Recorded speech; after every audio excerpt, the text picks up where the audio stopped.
رات کی قسم جب وہ چھا جائے، اور دن کی قسم جب وہ روشن ہو جائے، اور اس ذات کی قسم جس نے نر اور مادہ پیدا کیے کہ تم لوگوں کی کوشش طرح طرح کی ہے۔ سو جس نے اللہ کے رستے میں مال دیا اور پرہیزگاری کی اور بہترین بات یعنی کلمہ توحید کو سچ جانا، تو اس کو ہم آسان طریقے کی توفیق دیں گے، اور جس نے بخل کیا اور بے پرواہ بنا رہا اور بہترین بات کو جھوٹ سمجھا، تو ہم اسے رفتہ رفتہ سختی میں پہنچا دیں گے، اور جب وہ دوزخ کے گڑھے میں گرے گا تو اس کا مال اس کے کچھ بھی کام نہ آئے گا۔ یقیناً راہ دکھا دینا ہمارا ذمہ ہے،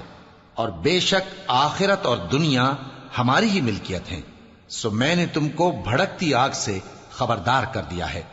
اس میں وہی داخل ہوگا جو بڑا بدبخت ہے، جس نے جھٹلایا اور منہ پھیرا،